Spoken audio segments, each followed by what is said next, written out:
So, today we will look at transistor parameter extractions, namely we will look at threshold voltage extraction, mobility extraction, which is a very important parameter when you are talking of transport in a FET. So, in addition to that we will also look at what is called effective channel length extraction, and finally again the interface trap density extraction using a transistor structure, not using a capacitance voltage technique, but using a current measurement technique. Okay. So, then let us get started with the threshold voltage extraction. You know, if you recall, the drain current of a field effect transistor is essentially given by this equation.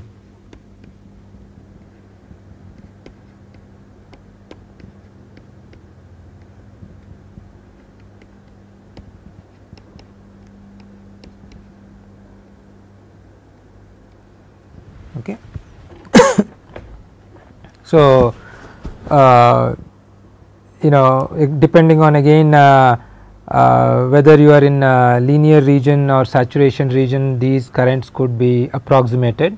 For example, when you are in linear region, we say that the transistor is in linear region, you know, when VDS is very small compared to VGS, then it is linear region of operation.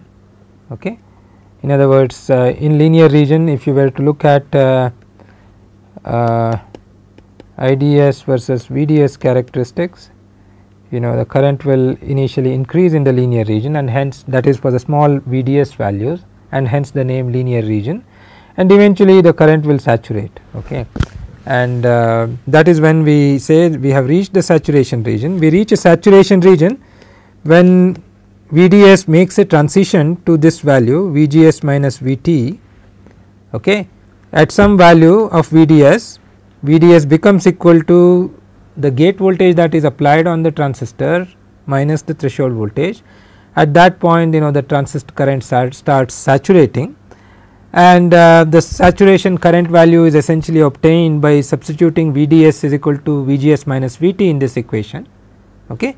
And hence, you know, you get ID sat or saturation current value as mu n Cox W by L, which is essentially a dimensional parameter and the transport parameter, how good is the mobility for the transistor, right. And now you put VDS is equal to VGS minus VT, and you have VDS square by 2 here, VGS minus VT square by 2, and hence you essentially get VGS minus VT square divided by 2. Okay. That is your you know current in the saturation region. Okay. And let me rewrite that here. ID sat is mu n Cox W by L VGS minus VT whole square divided by 2. Okay. Now, notice that, you know, both in the linear region, of course, in the linear region one can again make an approximation. You can ignore this VDS square term because VDS is so small. So, in the linear region you can also approximate your drain current as what is called IDS linear, that can be approximated as, you know, just this first term. Okay. Mu n Cox W by L Vg minus Vt times VDS. Okay. Right. So, let me write it here. IDS linear is mu n Cox W by L VGS minus Vt times VDS. I am ignoring the quadratic part of VDS because VDS is very small. Okay. And remember, the Cox here is per unit area capacitance, it is not the total capacitance in this equation. Okay. That is the oxide capacitance per unit area. Now, notice that whether you look at the linear region current or the saturation region current, there is an important parameter which is the threshold voltage here. So, you know, obviously it also indicates that if we can do a IV characterization either in linear region or in saturation region, from that we should be able to extract the threshold voltage. Okay. So, let us see how one can do that. Okay. Now, let us look at the VT extraction from linear IDS versus VGS characterization. So, in this measurement technique what you do is that you put VDS as very small voltage, let us say of the order of 50 millivolt, very small value on the drain voltage, source is of course grounded, and you ramp Vg from 0 to some large value 5 volt. Now, what is that value depends on what is the dimension of the transistor. Of course, if the dimension of the transistor is in 20-30 nanometer with 1 nanometer gate oxide, you obviously do not go to 5 volt, because you know that operating voltage of the transistor itself is going to be 1 volt or 1.5 volt. Okay. You go from 0 volt to in general what I call VDD, where VDD is the operating voltage of the transistor. The threshold voltage is somewhere in between. It is obviously more than 0 for an n channel transistor, of course less than the operating voltage, and we need to determine what is the threshold voltage value. So, when you do this measurement, what you will end up getting is a characteristics which looks like this typically. Okay.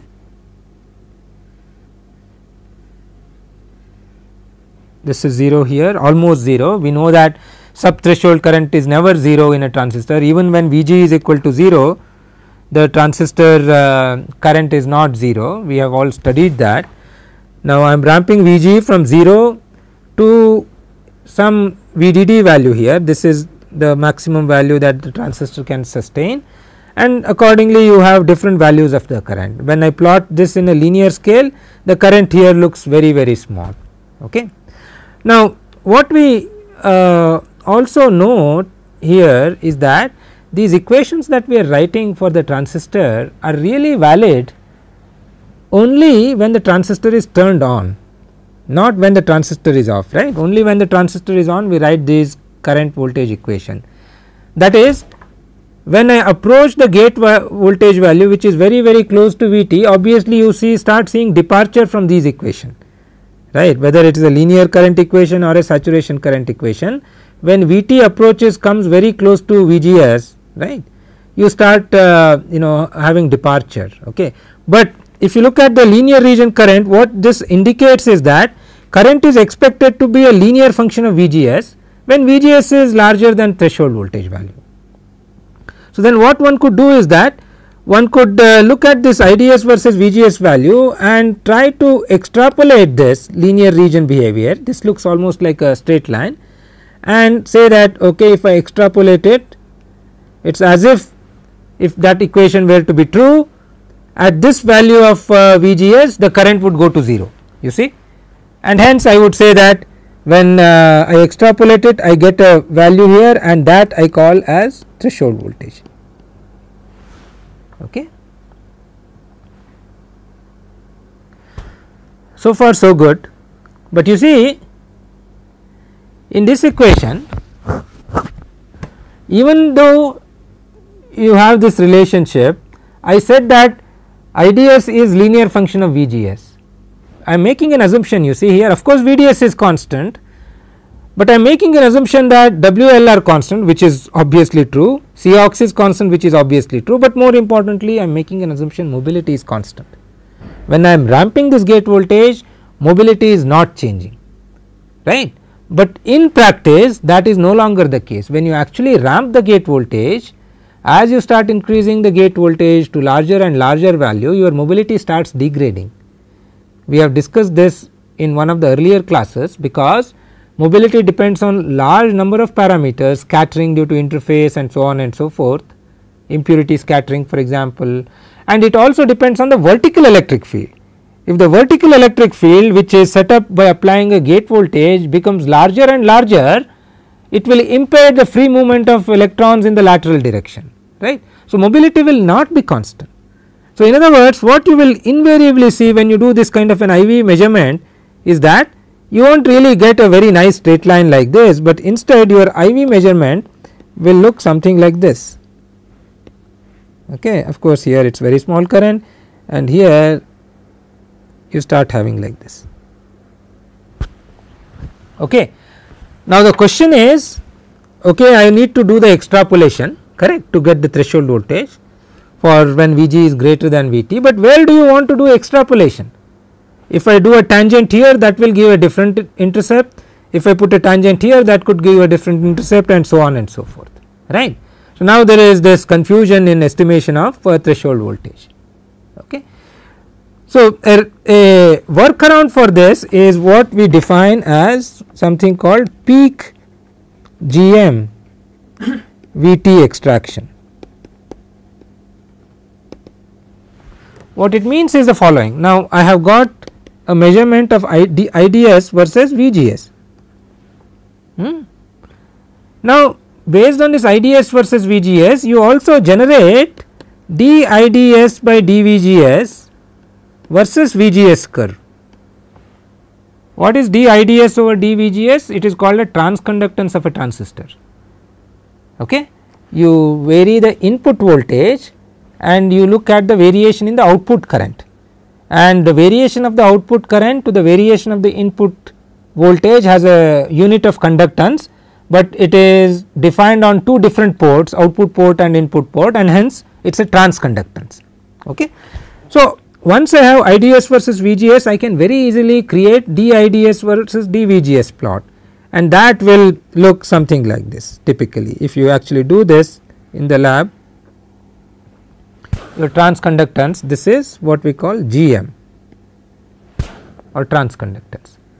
And what this procedure tells us is that you do a IDVG measurement, and from the IDVG measurement you also create this transconductance curve, and you locate the point where transconductance goes to a peak and go to that point on this axis, on this curve rather, IDS VGS curve, and at this point you put a tangent, I mean you put an extrapolation here. Okay. And if you have this extrapolation done, and that will intersect this VGS axis, and this is what I call threshold voltage. In other words, what this peak GM VT extraction procedure is telling you is to locate a point on IDS VGS curve to put a tangent there and sort of do a extrapolation to get a threshold voltage value, right. So, this is what is very popularly used in all these when you do a circuit simulation. For example, there is a VTH0 parameter in circuit simulation, and that VTH0 parameter is typically obtained using so called the peak GM VT extraction. Okay. So, this is how we essentially define the threshold voltage or compute the threshold voltage from the curves here. Now, once you have the threshold voltage, how do you get mobility? Mobility can be obtained from this dIDS over dVGS, right. I have already created dIDS over dVGS, okay. And if you go back to this equation, what is your dIDS over dVGS? You differentiate this, so it is essentially this factor, correct, times this factor. I am differentiating with respect to dVGS. Okay. So, this goes to unity, and this is essentially a multiplication factor for this VGS minus VTH. Okay. So, as a result of that, my GM that I am computing here, the GM is essentially mu n Cox W by L times VDS. You know what is the VDS because you are applying the drain voltage for your measurement, okay, and you know what is your W because you have printed the transistor, and you know what is your L, and you also know what is your oxide thickness. You can extract oxide thickness using CV measurement, as I have already told you, and you also found out what is GM, and from this you can extract mobility, okay, and you will be able to precisely estimate the mobility of the transistor. And the fact that the GM is going down here, and that is essentially a reflection of the fact that mobility is actually degrading as I am increasing the gate voltage to larger and larger value. Okay. Now, this is one way of doing a VT extraction, okay, and the peak GM extrapolation technique that I mentioned. And there is another way of defining VT, what is called constant current definition of VT.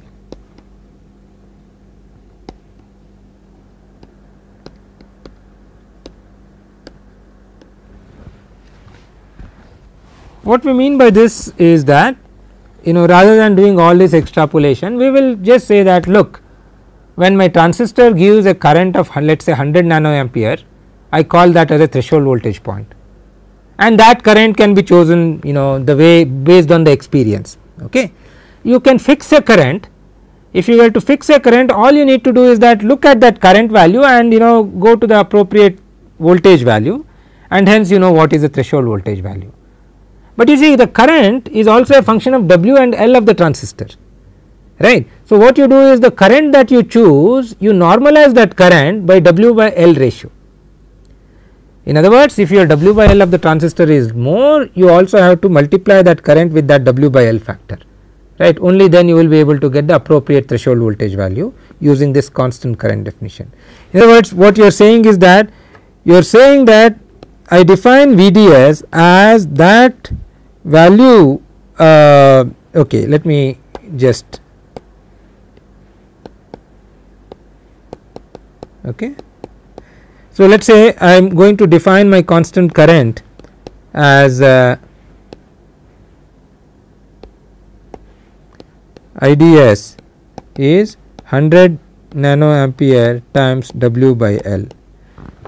What it means is that if I choose a transistor of 1 micron W and 1 micron length, I look at a 100 nanoampere current, but instead if I choose a transistor of 2 micron length, okay, and 1 micron width, okay, I would essentially be looking at a 200 nanoampere current, because W by L is large, you will get larger current, and that will anyway happen, right.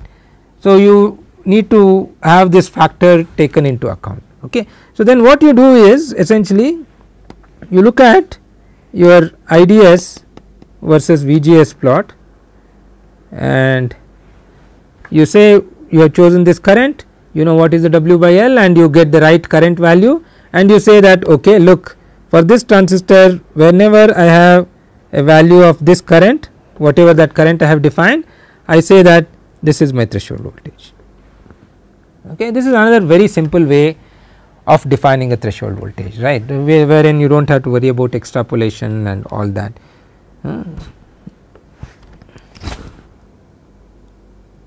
So, in literature sometimes you will see threshold voltage defined by multiple ways, either using a constant current definition or using peak GM VT definition. Peak GM VT definition is the most commonly used practice of extraction of threshold voltage. There is another way of doing this threshold voltage extraction, and that is, if you recall, when we do IDS versus VGS measurement, and if we plot that IDS versus VGS with a log scale for current, remember this current looks this is linear, because below threshold current will be exponential function of gate voltage, and once you reach threshold the current will be maybe linear or quadratic function. If the measurement is being done in a linear region, it will be a linear function of VGS. If the measurement is being done with the saturation condition, it is a quadratic function. Certainly this quadratic variation is much gentler variation compared to the steep variation, which is an exponential variation. So, what one could say is that look, there is a transition from subthreshold to linear or subthreshold to quadratic. I pick that transition point and call that as a threshold voltage, right. So, then one can define then again the question is where will you put that point, right. So, what one could do is that maybe one could sort of extrapolate this and sort of extrapolate this and say that look, this is the point of transition. Below this point it looks like a subthreshold region, and above this point it looks like a above threshold region. So, this transition point is my threshold voltage of the transistor. Okay. So, this is another way of defining a threshold voltage. So, there are multiple ways one can use and define a threshold voltage and accordingly extract the value of the threshold voltage. Okay. As I said, this can be done in linear region or as well as in saturation region, and similarly this constant current thing can also be done in linear region or in saturation region. Okay. And similarly this extrapolation can also be done in linear region or in saturation region, except that when you do this extrapolation in saturation region, because the saturation current is quadratic with respect to VGS minus VT, which we have written here, right. So, you do not plot IDS versus VGS, you plot root IDS versus VGS, that is the only difference, because root IDS will be a linear function of VGS because of this quadratic dependence. So, that is the only difference as far as extrapolation technique is concerned for saturation region, right. So, the saturation extrapolation, you look at root IDS versus VGS and extrapolate from that curve, and then as a result of that you get your threshold voltage. Okay.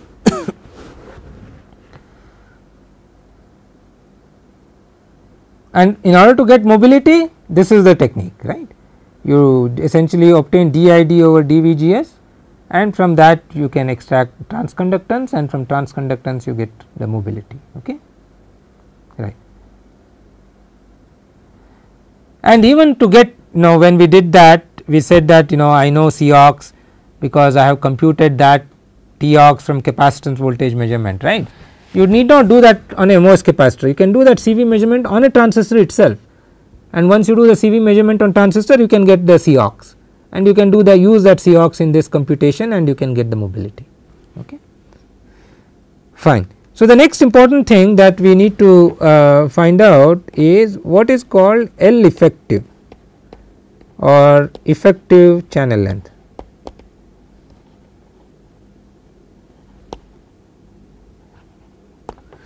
Sometimes also defined as electrical channel length.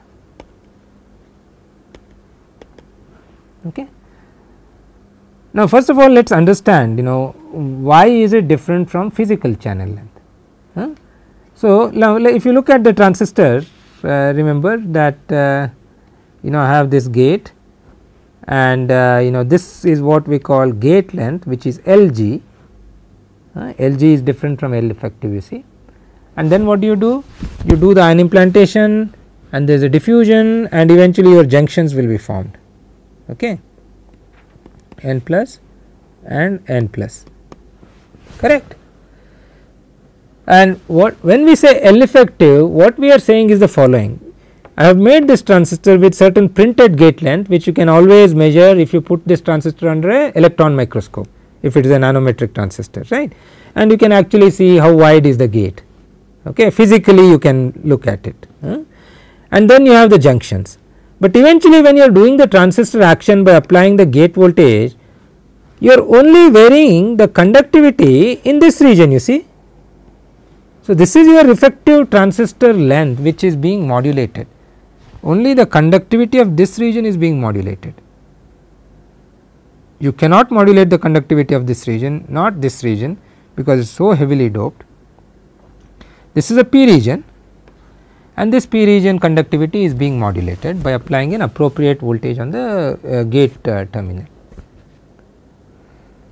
So, the question is how will you be able to measure this? In other words, electrically the transistor looks as if it has this gate length, not this gate length, okay, because I am not able to modulate this region anyway. Okay. So, this can be computed only if you know what is this lateral diffusion, and fortunately for us there is a very easy technique to compute that lateral diffusion just by doing a electrical measurement. Okay. I do not have to do, you can't do it by the way using a optical or electron microscopy, because if you are doing electron microscopy as is, right, this is also silicon, this is also silicon, they are the same material, how will you distinguish the two materials, right, unless you do some very rigorous post processing and try to see how much is the diffusion which is taking place laterally. It is a very difficult thing. So, what we do here is that in order to estimate this, we do the electrical measurement, okay, for L effective extraction. First of all we choose transistors with same W, but different transistors, multiple transistors, that is not one transistor, different L values. When I say L here, this L is what is there on my mask which I used in photolithography process. based on that mask I have printed some gate, but I do not know what is L effective. Okay. But what I will do is that I will choose this different length transistors, and when we write this transistor equation as IDS is equal to mu n Cox by W by L, you see in reality it is actually L effective. What is the channel length, electrical channel length of the transistor which is being modulated, and that will essentially determine what is the current, and it is this L effective that we would like to compute. Okay. And as I said, if you are in linear region, VGS minus VT times VDS, right, this is a linear region current. Okay. So what I do is that if I, before we go to the measurement, let us just do some algebraic adjustments here. Let me compute this VDS over IDS, which we also call as R channel resistance. What is it? It is essentially given by L effective, but from this equation, VDS divided by IDS is L effective divided by mu n Cox W Vg minus Vt, correct. Now we want to compute this L effective, and what is this L effective, by the way? L effective is L minus what we call 2 delta L. What is this delta L? This is delta L. And there is a lateral diffusion from source side and the drain side. These two lateral diffusions are exactly identical. They will not be any different because it is all symmetric device anyway. Okay. Fortunately for us, you see, this delta L does not depend on what is the actual printed length. In other words, if I have another transistor here, okay, which has not this Lg value, but maybe a different Lg value, even in this case, this delta L that I have here will be same as this delta L, because why is this delta L coming? You have an implantation and there is a lateral diffusion, right. Implantation is always at the edge of the gate, you see, and hence the lateral diffusion, whether it is a 1 micron length channel or 10 micron length channel, is always the same, and that is what is going to help us in getting the L effective value, and that is why we are going to choose transistors of different length. Okay. So, we choose transistors of different length as defined in the mask, okay, and then on all these transistors we do ID versus VGS measurement at linear region operation, meaning by very small VDS value, and then we choose, when we do that, for example, I will have curves like this, IDS versus VGS, okay, for one transistor, and then IDS versus VGS for a different length transistor, and so on and so forth. So, in all these cases what I will do is that I will choose a particular value of VGS in all these transistors, and at that value of VGS I find out what is my IDS, and I also know what is my VDS, and hence I am calculating R channel at for different transistors that I have, right, because I am choosing VGS minus VT. I know VT, I know I am choosing VGS, I am doing this for the same VGS minus VT value on all transistors. So, I know this, I know this anyway, right, okay, and I do not know L effective, I am trying to get L effective, but I am computing R channel. Now, what I am going to do is the following. All I am going to do is that I am going to construct a plot of R channel as a function of L. Okay. And what is this L? By the way, L is L on mask. I know L on mask was 1 micron, 2 micron, 4 micron, right. So, I have 1 micron here, let us say, and for 1 micron I got some R channel value, and for 2 micron transistor I got some value, and so on and so forth, right. For multiple transistor measurement I have got all these values, right, and then what I know, I have got different values of this R channel, right, and then I am going to sort of connect all these and make an extrapolation. Okay. So, this extrapolation is coming by actually measuring this resistance on different length transistors. So, what is this telling you? All this is telling you is that at this value, okay, your R channel goes to 0. And what is our R channel equation? R channel equation is this. What is this, by the way? L effective. L effective is L minus 2 delta L, correct. So, if this is going to 0, then L should be equal to 2 delta L at that point, correct. In other words, when L is equal to 2 delta L, L effective is 0 and hence R channel is 0. So, in other words, by actually looking at the intercept of this straight line where R channel is 0, I know that this should corresponds to 2 delta L value. Okay. So, in other words, what I have been able to do is to really get that extent of lateral diffusion in all these transistors, and all these transistors the lateral diffusion is the same.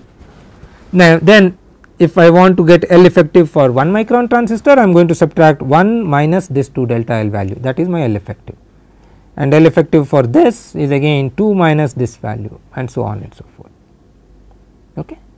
So, that is how you compute L effective value, by doing a electrical measurement, and from electrical measurement getting the channel resistance, and from channel resistance doing an extrapolation for 0 channel resistance, and hence getting 2 delta L value. Okay.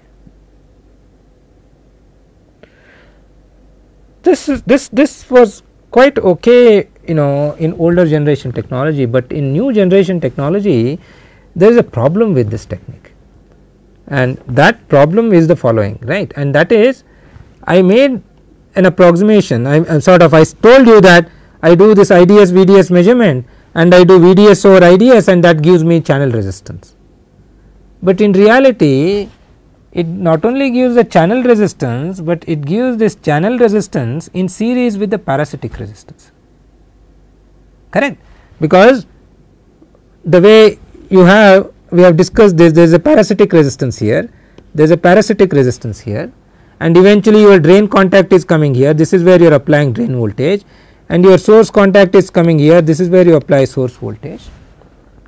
When I do VDS divided by IDS, I am measuring this whole resistance. This whole resistance is R channel plus RSD or R parasitic, any other external resistance outside this transistor. In other words, this transistor in reality is an ideal transistor which is gate controlled in series with these parasitic resistance, correct. So, these parasitic resistances will affect your analysis, because you had earlier mentioned VDS over IDS is only channel resistance, but it is not so. VDS over IDS is R channel plus R parasitic, okay, and that is what you are measuring, correct.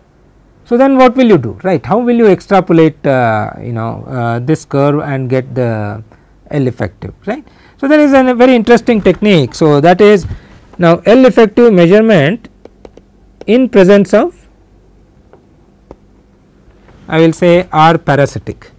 What I mean by R parasitic is that VDS over IDS is really what is called R total, which is R channel in series with R parasitic. When I am doing VDS over IDS, R total essentially I am measuring both R channel and R parasitic. Now, you see there is something interesting one can do, and that is R parasitic is fixed. Given a transistor, R parasitic is fixed, but R channel depends on gate voltage value. Okay.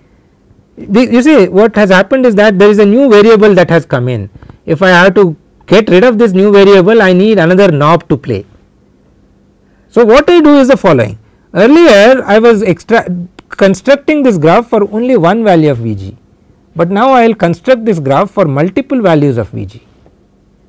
The idea of doing this for multiple values of Eg is that by doing so I am modulating R channel, but R parasitic is always the same, and hence I should be able to get R parasitic and hence do delta L, both will come out. So, the technique here is that do your R total measurement for different Vg values. If you do that, what you will get is something like this.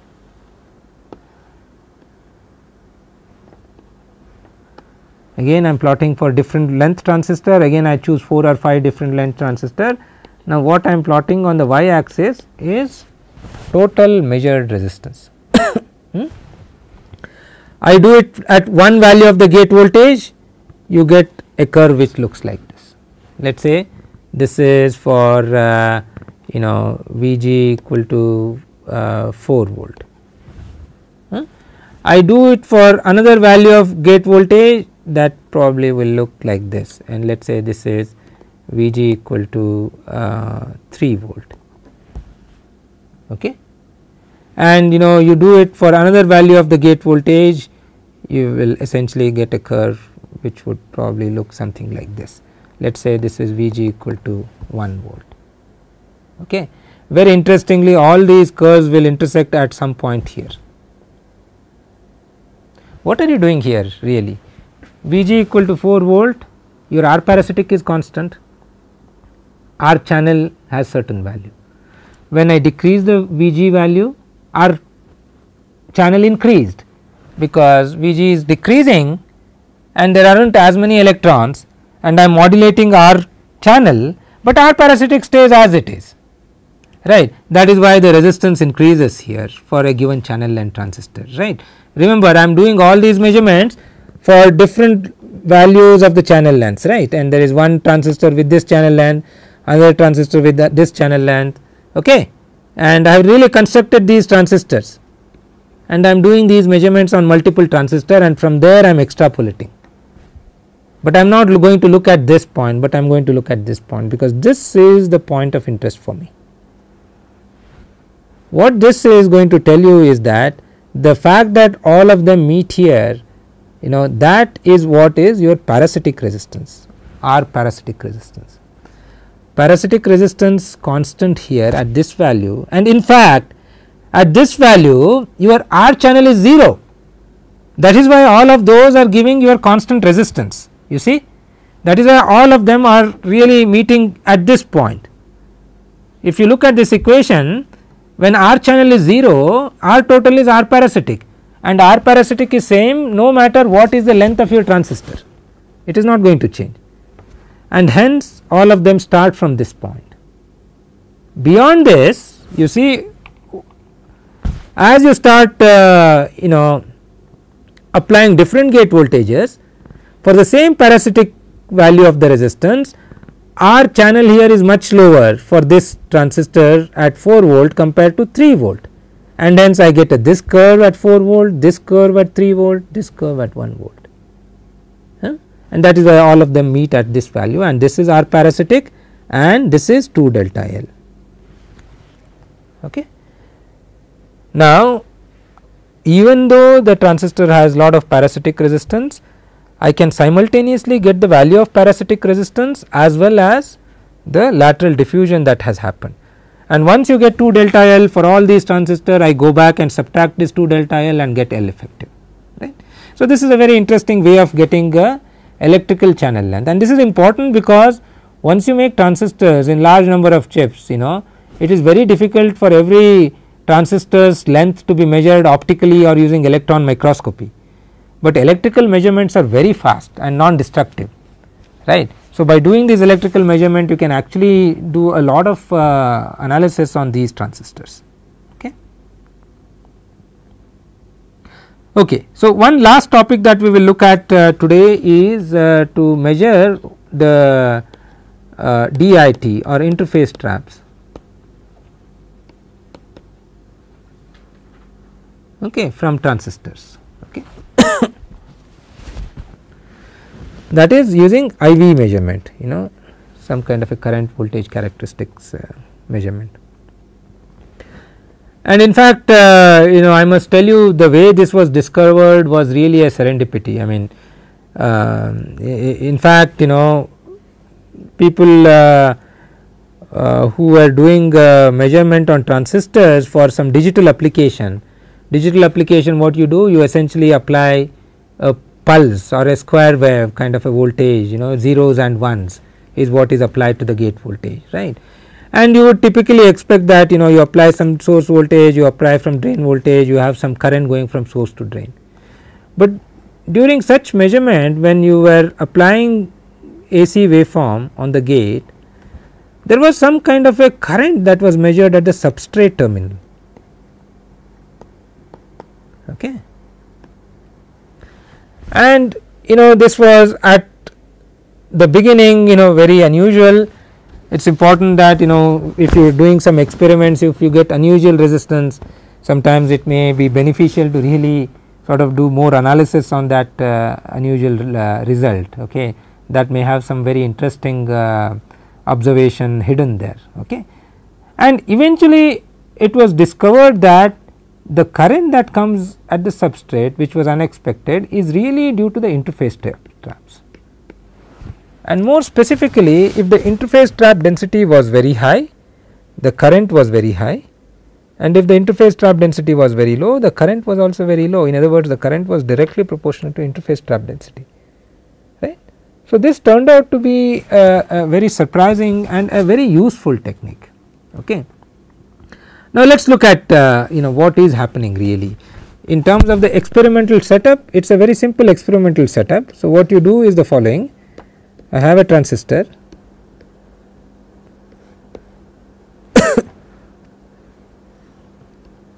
okay. You can ground the drain terminal, you ground the source terminal, okay, and you essentially apply an AC waveform, square waveform to the gate voltage, and you connect a DC ammeter to the substrate terminal, and you measure this current, which is also referred to as ICP, and ICP stands for what is called charge pumping current.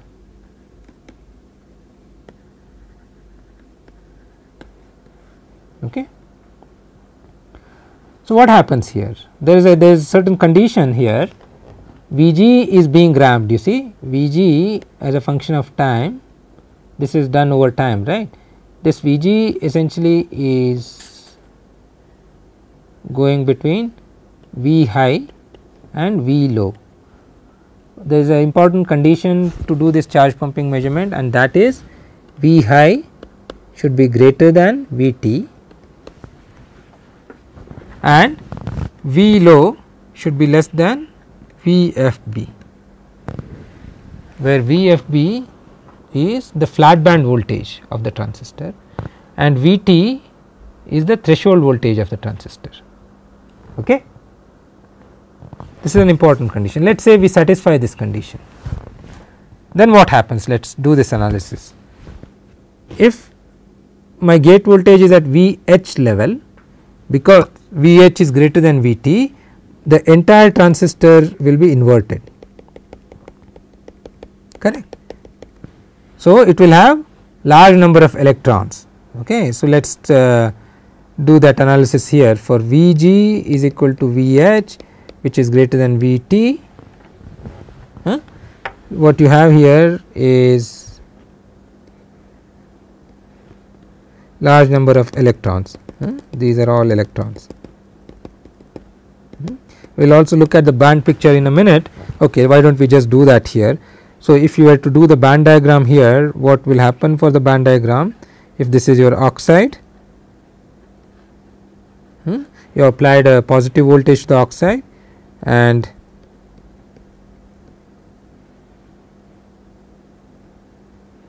okay, this is how the band diagram will look. Lot of electrons will be there. Fermi level will be very close to conduction band. Most of the interface traps are filled with electrons. Now, let us look at the condition Vg is equal to VL is less than VFB. Remember, VFB is a flat band voltage. If you are below flat band voltage, then you are in accumulation condition, correct. So, then what happens if you look at the transistor, this is your N plus region, this is your P region, okay, N plus P region. Here you will have lot of holes coming in, okay.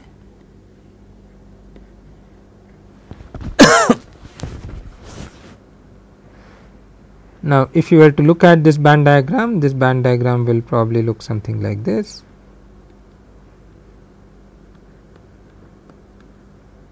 Okay, accumulation condition.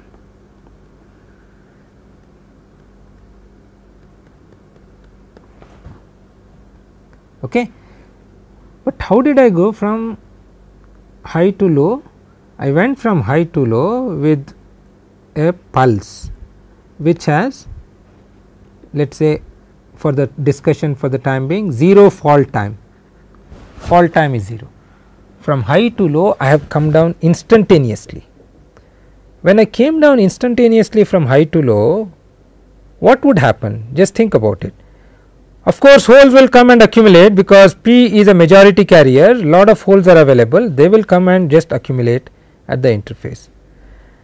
But what happens to interface traps? Remember, when we were discussing about the interface traps, I have been saying that interface traps have certain time constant, meaning the traps which are holding the charge, they cannot leave the charge instantaneously.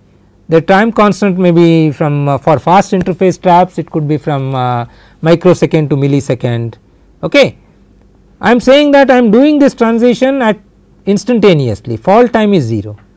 In other words, when I created this, these interface traps eventually would like to empty out, because the Fermi level position is below the interface trap levels, but it does not happen instantaneously. What happens instantaneously is large accumulation of holes. Now, what happens, these traps which are still filled with electron at time t equal to 0, that fall time, they start coming out, electrons start coming out slowly from the interface traps, because the steady state condition is that all the interface traps should become empty. So, when these electrons are coming out here, they see these whole sea of holes, in other words, we say there is an electron hole recombination. These electrons which come in here, they get combined with the hole and that hole gets replenished instantaneously, because it is a huge majority carrier p type that I have. So, all the electrons that come out will effectively constitute a current at the substrate terminal, because for each electron that is coming out you need to provide a hole to recombine, and that hole is essentially provided from the substrate terminal, right. So, if you have large number of interface traps, there are large number of electrons trapped in, and hence they result in large number of electron hole recombination, and hence large number of current, charge pumping current. Okay. So, this charge pumping current happens at this instance as well as at the next instance, whenever I go from low to high and high to low, right. In all these instances the charge pumping current is like a spike, right.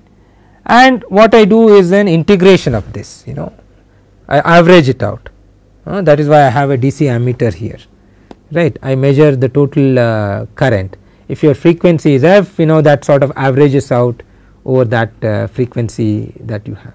In other words, your charge pumping current, it turns out, is given by Q times NIT, okay, times of course the area of your transistor times frequency. This frequency is essentially your AC frequency that I have. If you have larger frequency, you have more current, because in 1 second you have more such transitions, and a lot more times you have filled and emptied electrons and holes in the traps. Okay, all that averaged out and you have more current. Okay. So, now NIT is total traps, because what I am doing from inversion to accumulation is I am spanning the entire trap density from flat band to 2 phi b condition in the band gap, right. This entire traps in this region are either filled or emptied and they are responding to this fast varying ramp. So, as a result of that, if you were to compute ICP, you know what is your frequency of operation and you know what is your area, and you would be able to compute NIT, and from NIT you should be able to compute DIT. And in fact, if you actually do this measurement at different frequencies, you will see that your ICP versus frequency will be linear, and this is again a signature of the fact that this current is coming due to filling and emptying of the traps when I am going above threshold voltage and below flat band voltage, right. If you do not do this above threshold and below flat band, you will not be able to get this kind of a current. So, this is a very sensitive current, sensitive technique, it is sometimes even more sensitive than the capacitance measurement techniques. Okay. Capacitance measurement techniques have some limitations, whereas the charge pumping technique is a very sensitive technique. And there is a lot of literature available in terms of measurement using charge pumping, and there are variants of charge pumping current which can even give a distribution of interface traps inside the band gap, because now what I am getting is a integrated value of interface traps between flat band to inversion condition, right. What I mean by that is, you see, if it is silicon with certain band gap, right, and this is mid gap, right. Flat band condition is Fermi level is here below phi b, I mean phi b below mid gap. When I reach inversion, Fermi level will be phi b above mid gap. So, this is the region that I am spanning. All the interface traps in this region are contributing to this current here. That is the integral of DIT over this region, right. So, what I told you just now is that there are variations of charge pumping current which can even give you distribution of traps in energy in this region. Okay. But that is a finer detail of charge pumping measurement, so we will not really discuss about that, but suffice it to say that by doing this very simple technique which is very accurate, you should be able to measure interface trap density in transistor very accurately. Okay. So, then let me just wrap up and summarize various parameter extractions that we looked at. Threshold voltage, as you know, is a very important parameter. We can extract the value of threshold voltage using the so called peak GM extrapolation technique, or using constant current VT definition, or using sort of sub threshold and linear transition, as we discussed earlier. Then mobility can be extracted by looking at transconductance. Transconductance is essentially change in drain current for a given change in gate voltage, and hence you extract mobility. L effective is a very important parameter, which is an electrical equivalent channel length of a transistor, and in order to extract that, you choose transistors of constant W but varying length and do some simple IV measurement and be able to extract L effective.